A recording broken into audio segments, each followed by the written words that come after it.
What if everything you were taught to fear was actually what would set you free?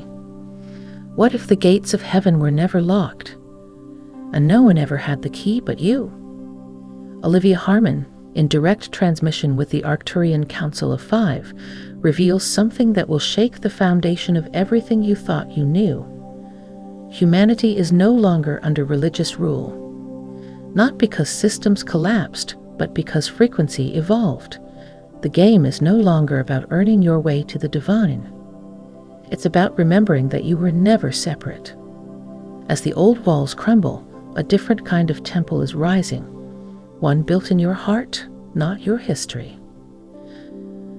Humanity outgrows the cage. The end of spiritual permission slips. For too long, we were told to bow before altars built from fear. We were trained to approach the sacred as if we were strangers asking for entry. Rituals became requirements, and forgiveness was rationed out by those who claimed divine authority. But something within the human spirit never fully accepted this. It watched quietly, waiting until now. There is a quiet rebellion rising, not of fists, but of frequency. More people are realizing that the only thing separating them from Source was the story that they weren't worthy. And with every breath, that story is being rewritten, not through force, but through remembrance. The Arcturians speak of this moment as a soul-level jailbreak, not from religion itself, but from the distortion of it. They remind us that the true divine never required hierarchy. Olivia describes it as humanity stepping out of a borrowed identity and returning to its original blueprint, sovereign, luminous, and untamed. Control only works as long as you believe you are powerless. But when even one soul remembers their direct access to God, the entire structure starts to shake. And it's not out of disrespect. It's because the truth is always louder than illusion, even if it whispers. These systems were never entirely evil. Many were built with good intentions that were later weaponized by fear. But evolution does not ask if something was well-meaning, it asks if something is still aligned. And for many, the answer is now a resounding no. This is not spiritual anarchy. It's divine realignment. It's the end of asking, "Am I allowed?" and the beginning of declaring, "I already am."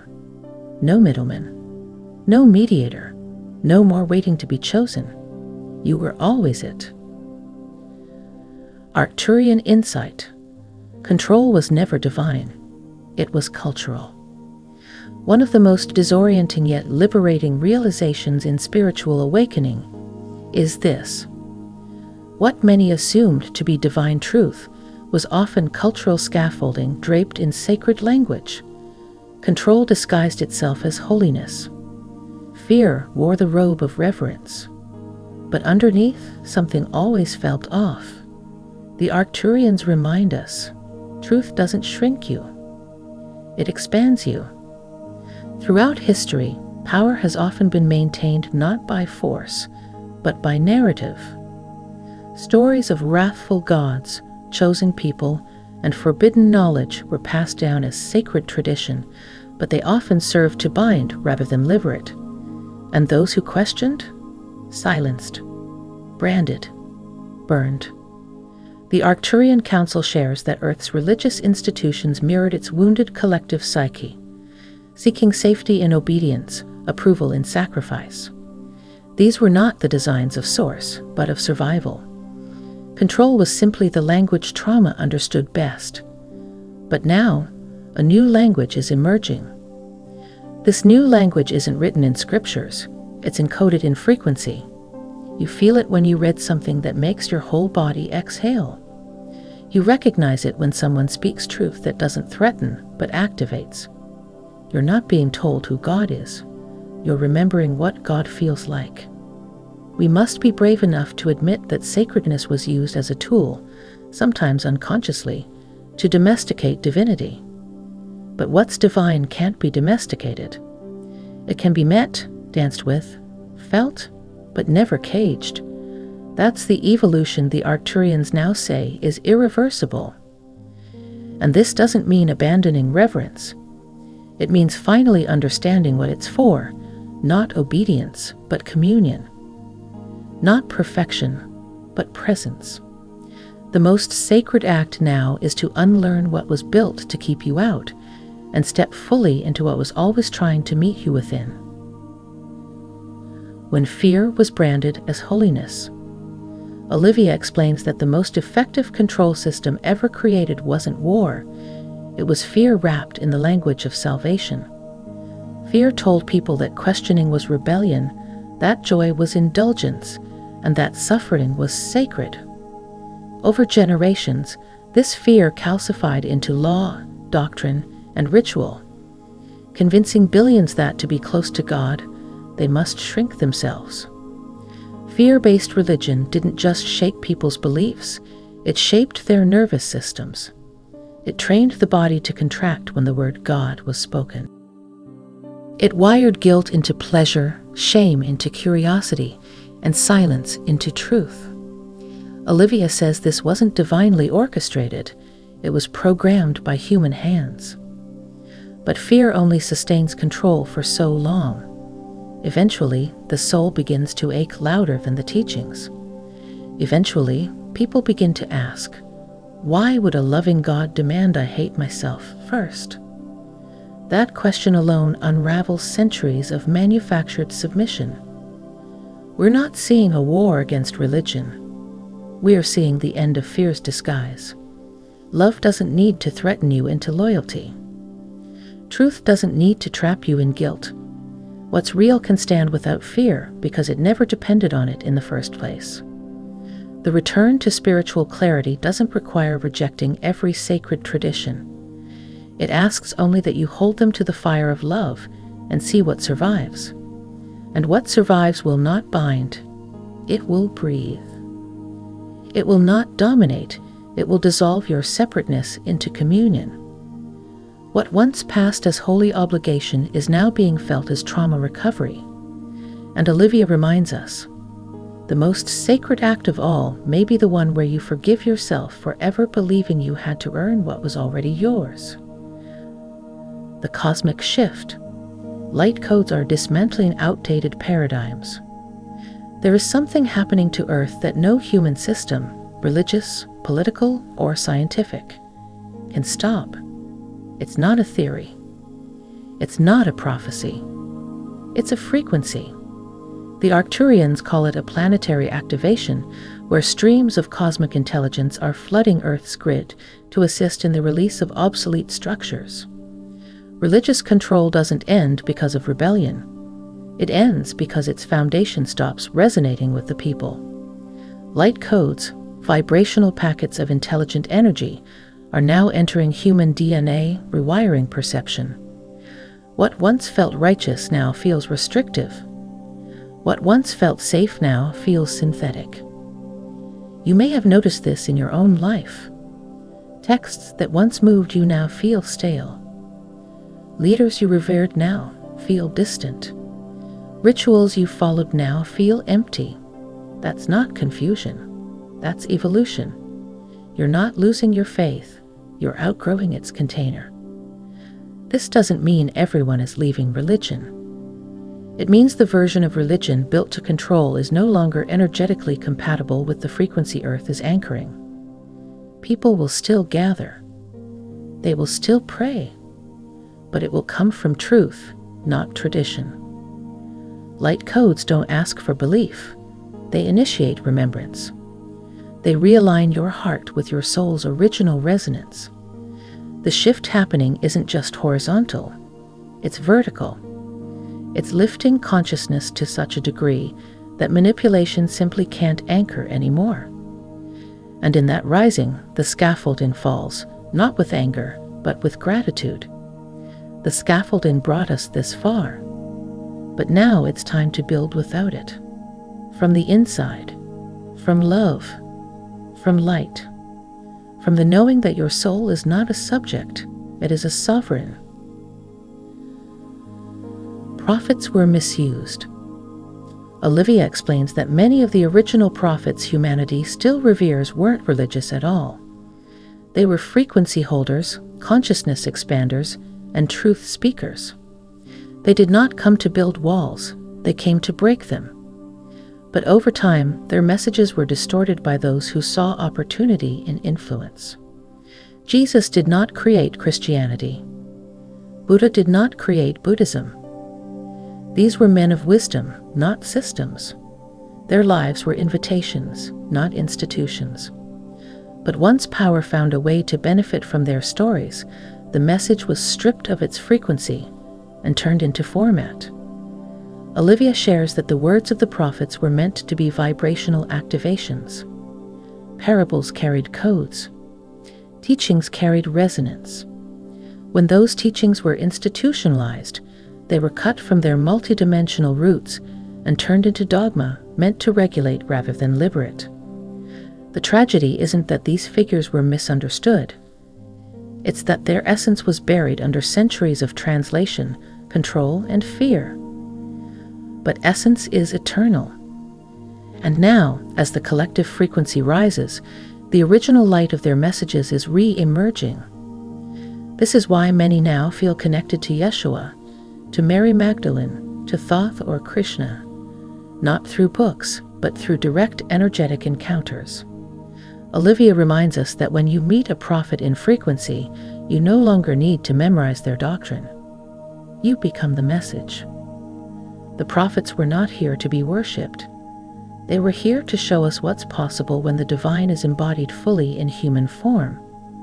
The systems tried to preserve their memory, but now their spirit is walking free again through you.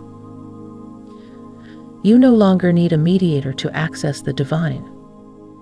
There was a time when divine connection was a whispered privilege kept behind veils of ritual, titles, and sacred texts accessible only to the few.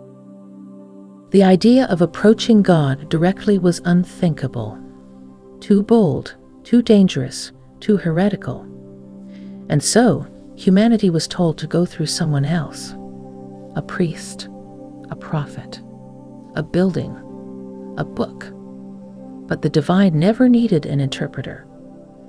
The soul was always fluent in source language. You didn't need translation, you needed permission to listen. And now, at this evolutionary edge, that permission is no longer something to be granted by others. It is something you reclaim from within. To reach the sacred now, you do not climb. You do not kneel. You tune. You feel. You open your palms to the sky and your heart to your breath, and remember that the very atoms of your body were born in stars older than any doctrine. The sacred is not above you. It's pulsing through your cells. This doesn't mean you abandon wisdom teachers. It means you stop outsourcing your soul's voice to them. It means honoring the sacred not because someone told you it was, but because your own being vibrates in resonance when you touch it. The idea that you must earn your access to the divine was one of the most disempowering beliefs ever seeded into humanity. But now, you remember, you were never locked out. There was no gate, only the illusion of one, held up by fear and repetition. And as more people stop asking for spiritual access and start embodying divine presence, we won't see the end of faith. We'll see the rise of a humanity that doesn't pray to be saved, but prays to be of service from a place of direct connection to the infinite. Arcturian perspective on spiritual sovereignty. Olivia shares that the Arcturian Council of 5 views Earth's transition as a movement from dependency to divine identity. For millennia, humans have been conditioned to believe that spiritual worth must be proven, granted, or maintained through external loyalty. But from the Arcturian lens, sovereignty is not something earned. It is a natural state of consciousness waiting to be reactivated. This reactivation doesn't happen through rebellion. It happens through resonance. Sovereignty is not loud. It is not aggressive. It is the quiet power of a being who knows they are already one with the Creator and no longer seeks to negotiate their value through rituals or titles. Olivia explains that the Council sees sovereignty as the soul's default, and anything less is a distortion. Systems of religious control thrived by convincing people they needed constant correction, confession, and submission to be good enough for God. But the Arcturians emphasize that the divine never asked for submission. It asked for remembrance. A sovereign soul doesn't reject guidance. It simply chooses alignment without needing external permission. This is the shift unfolding now. People aren't losing their beliefs. They're reclaiming their inner compass. They're no longer mistaking humility for unworthiness or obedience for love. The sovereign soul walks gently, but its presence reshapes the world. Not by fighting systems, but by outgrowing them vibrationally. Religion as a grid overlay. Religion, in its institutionalized form, has functioned like an energetic grid overlaying human consciousness, interfacing between the soul and source. It built a filter that filtered light, filtered identity, filtered truth. While it provided structure during certain epochs, this grid is now incompatible with the expanding field of awakened beings. This overlay was subtle. It didn't just live in buildings or scriptures. It lived in thought patterns. It whispered, "You are separate. You are small. You must be told." But now, as frequencies shift, these grids are beginning to dissolve. Not because anyone is tearing them down, but because they can no longer hold. Many people are feeling it. A strange lightness. A release of guilt they didn't know they carried. The soft unraveling of a voice that used to say, "You must ask before you become." That voice is going quiet now, not from suppression, but from irrelevance. The grid is simply no longer compatible with the consciousness rising. This doesn't mean all religious frameworks disappear. It means the energetic architecture that kept them rooted in fear, hierarchy, and spiritual debt is collapsing. The soul is clearing its field of inherited contracts, and what remains will be what was always true. The love that didn't ask to be earned. Why 5D Earth cannot host dogma-based systems. In the emerging reality of 5D Earth, frequency is the only passport, and dogma doesn't hold the right resonance. Systems built on rigidity, fear, or exclusion begin to dissolve naturally, not through opposition, but through vibrational incompatibility. They simply can't operate in the bandwidth of love and unity. Dogma thrives where trust is absent. It offers fixed answers to silence the chaos of the unknown. But in 5D consciousness, certainty is replaced by curiosity, and truth becomes a living river instead of a fixed monument. Olivia shares that in this new field, beliefs must evolve to stay alive. The moment a belief system becomes more important than the soul standing before you, it begins to decay. The soul doesn't need to be right. It needs to be real. And 5D Earth is a reality built not on correctness, but coherence. Dogma divides. Coherence heals. This is not the death of structure. It's the rebirth of fluid frameworks that uplift rather than control. We're not moving into chaos.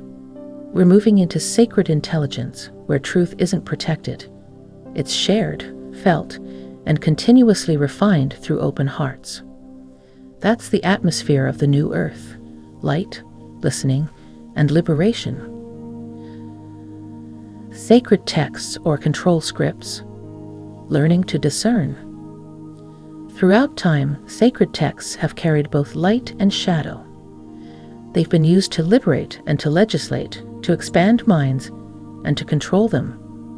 The words themselves were often powerful, but their interpretation was where control found its foothold. One passage could uplift or condemn, depending on who held the pulpit. Discernment is now the key. It's not about dismissing the ancient, it's about reading with your soul, not just your mind. Can you feel the resonance behind the words? Can you tell when something uplifts the collective versus when it subtly installs fear in your field? The danger was never in the sacred. It was in the ownership of it. When words meant to reveal God were used to monopolize access to God, they lost their light. But those words can be redeemed, not by rewriting them, but by reading them again through the lens of awakened consciousness. In this new era, the truly sacred will be known not by its age or origin, but by how it feels. If it invites expansion, compassion, embodiment, it's aligned. If it constricts, shames, divides, it's a relic of control. Discernment doesn't dishonor the sacred, it protects it. Olivia Harmon reveals the true galactic blueprint of unity. Olivia shares that the Arcturian Council of Five speaks of a spiritual design far older than religion, a galactic blueprint rooted in vibrational unity, not belief-based separation. This blueprint doesn't demand conformity. It thrives on coherence. It recognizes each being as a unique frequency within a larger harmonic field, not as a sinner needing redemption. In the blueprint, differences aren't enemies. They're essential tones in the music of evolution. Earth's future doesn't depend on one correct belief system rising above the rest. It depends on individuals embodying their soul's resonance without suppressing others. Olivia reminds us, when frequency becomes the language, control becomes obsolete. This model of unity doesn't erase the past. It integrates it. It allows for reverence without repetition, for mystery without manipulation. You don't need to overthrow religion to activate this blueprint. You only need to stop using it as a substitute for your own direct knowing. The truth is, unity has never required agreement. It only ever needed presence. And as more souls align with their frequency, rather than fight for their doctrine, the old spiritual war dissolves, not in defeat, but in irrelevance. The rise of direct revelation over ritual. What once required a temple now flows through meditation. What once took decades of scriptural study now arrives in a moment of stillness. We're living in an age where revelation is not delivered from podiums, it rises through presence. Rituals are no longer prerequisites. They're options, symbolic reminders of something already within. This doesn't mean ritual has no place. It means its place is shifting. Ritual used to be the container. Now it becomes the mirror. If it amplifies your connection, keep it. If it distracts from your embodiment, bless it and release it. Spirit does not require choreography to arrive. It's already here. Direct revelation doesn't obey theological borders. It may come through music, breathwork, a conversation, or silence so deep it vibrates through your bones. And because it bypasses approval structures, it terrifies systems built on control. But that's how evolution works. It bypasses gates. The most radical prayer now is not recited. It is lived. It is felt. It is breathed in the space between thoughts, where nothing is spoken, but everything is understood. The divine no longer needs to be summoned. It only needs to be received. When humanity chose free will again. Olivia reveals that in the Arcturian timeline archives, there was a specific energetic moment when humanity shifted course. It didn't look like a revolution. It wasn't marked by violence. It was quiet. It was internal.